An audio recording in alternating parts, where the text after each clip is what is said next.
नमस्कार, स्वागत है आपका। आप देख रहे हैं न्यूज 24। मैं हूं आपके साथ अंजलि आनंद। 27 की लड़ाई का ट्रेलर आज सीएम योगी आदित्यनाथ और अखिलेश यादव के बीच जमकर दिखाई दिया। उपचुनाव से पहले दोनों ने बुलडोजर के जरिए सियासी चढ़ाई की। सीएम योगी ने बुलडोजर कार्रवाई पर खुद की सरकार को कानून व्यवस्था का सैंपल बताने की कोशिश की, तो वहीं अखिलेश यादव ने पलटवार करते हुए योगी आदित्यनाथ के हर हमले का जवाब दिया। डीएनए, चाचा और बुलडोजर जैसे हर सवाल का जवाब अखिलेश यादव ने दिया। उनकी योग्यता और क्षमता के सामने अगर कोई बैरियर बनेगा, उस बैरियर को हटाएंगे, उस बैरियर को तोड़ेंगे। और जो लोग फिर भी बेईमानी और भ्रष्टाचार फैलाएंगे तो उनकी संपत्ति को कुड़क करके गरीबों में वितरित करने का काम भी करेंगे, कोई गुरेज नहीं करेंगे। लेकिन जिन लोगों को अवसर मिला, उन्होंने पहले पहचान का संकट खड़ा किया अपनी अराजक गतिविधियों से, अपने भ्रष्टाचारी गतिविधियों से, और फिर प्रदेश को दंगों की आग में झोंकने का काम भी किया था। प्रदेश के शांतिपूर्ण और सौहार्दपूर्ण माहौल को आपस में ही लड़ाने का काम किया। पहले जाति जाति को लड़ाया, फिर वर्ग, मत और मजहबों को आपस में ही भिड़ाने का काम किया। महीनों महीनों दंगों की आग में झुलसता रहा उत्तर प्रदेश। तो उत्तर प्रदेश जब शांति और सौहार्द नहीं रहेगा, कोई निवेश क्यों करेगा? विकास कैसे हो पाएगा? पहचान का संकट खड़ा होगा, हर तबके का व्यक्ति तबाह होगा। और आज ये लोग फिर से अपना रंग और रोगन बदल करके फिर नए रूप में आपके सामने प्रदेश की जनता को गुमराह करने के लिए फिर से आना चाहते हैं। बुलडोजर पे हर एक व्यक्ति के हाथ नहीं फिट हो सकते। इसके लिए दिल और दिमाग दोनों चाहिए, दिल और दिमाग दोनों चाहिए। बुलडोजर जैसी क्षमता और दृढ़ प्रतिज्ञा जिसमें हो, वही बुलडोजर चला सकता है। दंगाइयों के सामने नाक रगड़ने वाले लोग बुलडोजर के सामने वैसे पस्त हो जाएंगे। सोचो कैसा न्यायालय का बुलडोजर चला, क्या बुलडोजर नहीं चल सकता? जो लोग बुलडोजर लेकर के डराते थे, जगह जगह लोगों के घर गिराते थे, क्या मुख्यमंत्री आवास का नक्शा पास है? अगर नक्शा ही सवाल है तो सरकार ये बताए क्या मुख्यमंत्री आवास का नक्शा पास है? और कब पास हुआ था ये भी बता दें, कागज दिखा दें उसके। इसका मतलब यह हुआ कि आपने जानबूझ करके जिनसे आपको बदला लेना था, नीचा दिखाना था और अपनी सरकार की ताकत पर, अहंकार पर आपने जानबूझ करके बुलडोजर चलाए, जिसका परिणाम यह है कि हाई कोर्ट से लेकर के सुप्रीम कोर्ट ये कह सकता है कि बुलडोजर संवैधानिक नहीं है, अनकॉन्स्टिट्यूशनल चीज है, अनकॉन्स्टिट्यूशनल है। और कल ही सुप्रीम कोर्ट ने कहा है कि अब बुलडोजर नहीं चल सकता है।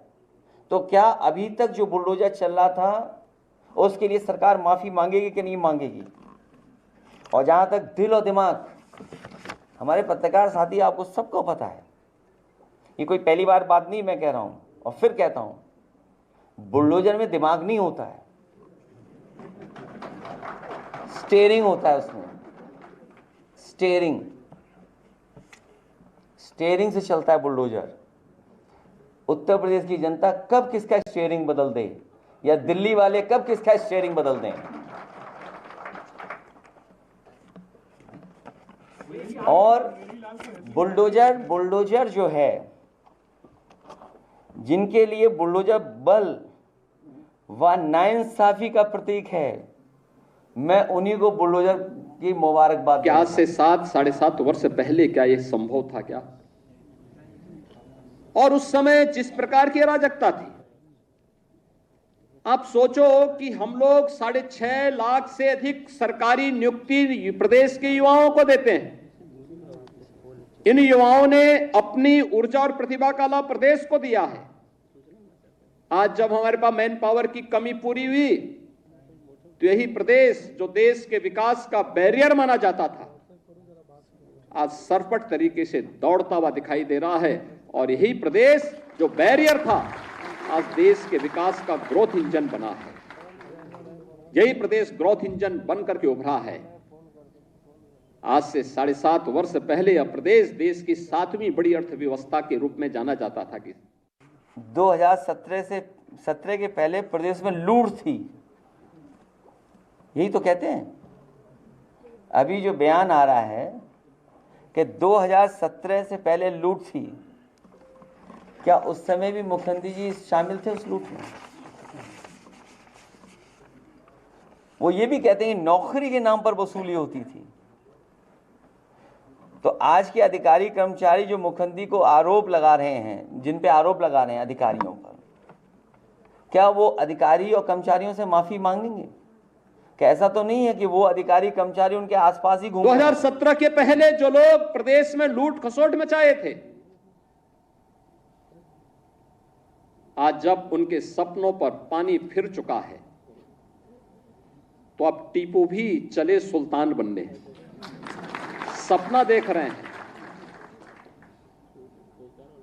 सपना देख रहे हैं। आपने देखा होगा ना, आज से 8-10 वर्ष पहले एक धारावाहिक आया था, मुंगेरी लाल के हसीन सपने। सपना देखना, वैसे भी इन लोगों को सपने ही दिखाई देते हैं।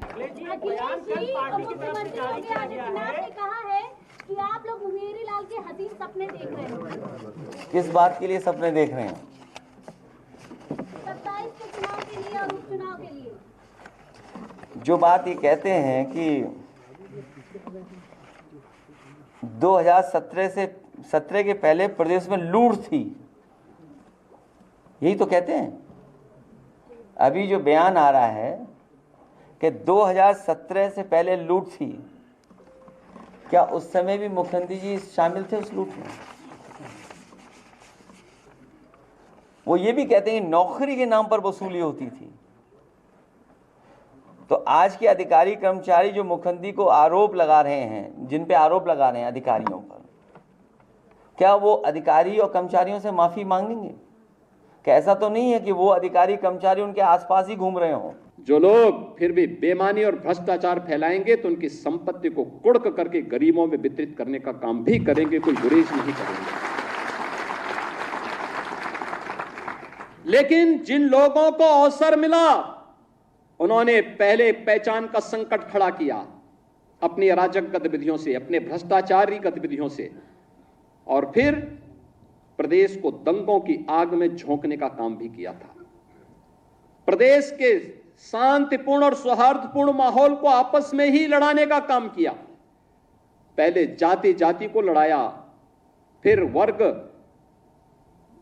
मत और मजहबों को आपस में ही भिड़ाने का काम किया। महीनों महीनों दंगों की आग में झुलसता रहा उत्तर प्रदेश। हमारे मुख्यमंत्री जी को चिंता है डीएनए की, उन्हें बहुत चिंता है डीएनए की। मैं बहुत दिनों से सोच रहा था कि शायद किसी दिन वो जो पावर प्लांट है उनका नाम बोलेंगे। वो आज भी पावर प्लांट का नाम नहीं ले पा रहे हैं, और मैं दावे के साथ कहता हूं वो डीएनए तो बोल सकते हैं, लेकिन डीएनए का फुल फॉर्म नहीं बोल सकते। इसलिए डीएनए को बोलने से पहले कि समाजवादियों के डीएनए में क्या है, कम से कम डीएनए का फुल फॉर्म तो बता दें। कि उनकी योग्यता और क्षमता के सामने अगर कोई बैरियर बनेगा, उस बैरियर को हटाएंगे, उस बैरियर को तोड़ेंगे, और जो लोग फिर भी बेईमानी और भ्रष्टाचार फैलाएंगे तो उनकी संपत्ति को कुड़क करके गरीबों में वितरित करने का काम भी करेंगे, कोई गुरेज नहीं करेंगे। लेकिन जिन लोगों को अवसर मिला, उन्होंने पहले पहचान का संकट खड़ा किया अपनी अराजक गतिविधियों से, अपने भ्रष्टाचारी गतिविधियों से, और फिर प्रदेश को दंगों की आग में झोंकने का काम भी किया था। प्रदेश के शांतिपूर्ण और सौहार्दपूर्ण माहौल को आपस में ही लड़ाने का काम किया। पहले जाति जाति को लड़ाया, फिर वर्ग, मत और मजहबों को आपस में ही भिड़ाने का काम किया। महीनों महीनों दंगों की आग में झुलसता रहा उत्तर प्रदेश, तो उत्तर प्रदेश जब शांति और सौहार्द नहीं रहेगा, कोई निवेश क्यों करेगा? विकास कैसे हो पाएगा? पहचान का संकट खड़ा होगा, हर तबके का व्यक्ति तबाह होगा।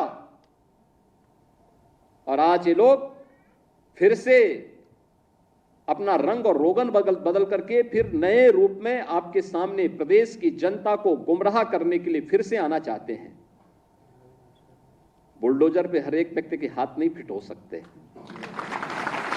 इसके लिए दिल और दिमाग दोनों चाहिए, दिल और दिमाग दोनों चाहिए। बुलडोजर जैसी क्षमता और दृढ़ प्रतिज्ञा जिसमें हो वही बुलडोजर चला सकता है। दंगाइयों के सामने नाक रगड़ने वाले लोग बुलडोजर के सामने वैसे पस्त हो जाएंगे। सोचो कैसा न्यायालय का बुलडोजर चला, क्या बुलडोजर नहीं चल सकता? जो लोग बुलडोजर लेकर के डराते थे, जगह जगह लोगों के घर गिराते थे, क्या मुख्यमंत्री आवास का नक्शा पास है? अगर नक्शा ही सवाल है तो सरकार ये बताए क्या मुख्यमंत्री आवास का नक्शा पास है? और कब पास हुआ था ये भी बता दें, कागज दिखा दें उसके।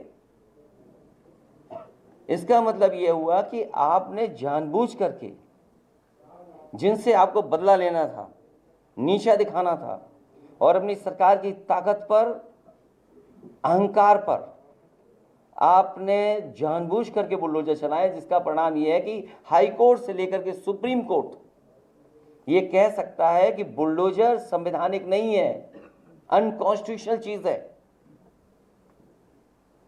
अनकॉन्स्टिट्यूशनल है। और कल ही सुप्रीम कोर्ट ने कहा है कि अब बुलडोजर नहीं चल सकता है। तो क्या अभी तक जो बुलडोजर चल रहा था उसके लिए सरकार माफी मांगेगी कि नहीं मांगेगी? और जहां तक दिल और दिमाग, हमारे पत्रकार साथी आपको सबको पता है, ये कोई पहली बार बात नहीं मैं कह रहा हूं और फिर कहता हूं, बुलडोजर में दिमाग नहीं होता है, स्टीयरिंग होता है उसमें, स्टीयरिंग से चलता है बुलडोजर। उत्तर प्रदेश की जनता कब किसका स्टीयरिंग बदल दे या दिल्ली वाले कब किसका स्टीयरिंग बदल दें। और बुलडोजर जो है, जिनके लिए बुलडोजर बल व नाइंसाफी का प्रतीक है, मैं उन्हीं को बुलडोजर की मुबारकबाद देना चाहता हूं। तो इस खबर पर ज्यादा जानकारी के साथ हमारे सहयोगी अशोक तिवारी जुड़ चुके हैं। अशोक, सबसे बड़ी बात है उत्तर प्रदेश की सियासत को अगर समझे, बुलडोजर हमेशा से सुर्खियों में रहता है, लेकिन जिस तरह से बयानबाजी हो रही है, क्या समझे आने वाले उपचुनाव और 2027 विधानसभा चुनाव की बात करें तो कहीं ना कहीं एक ये एजेंडा तय हो गया है, बुलडोजर के इर्द गिर्द वार पलटवार होगा।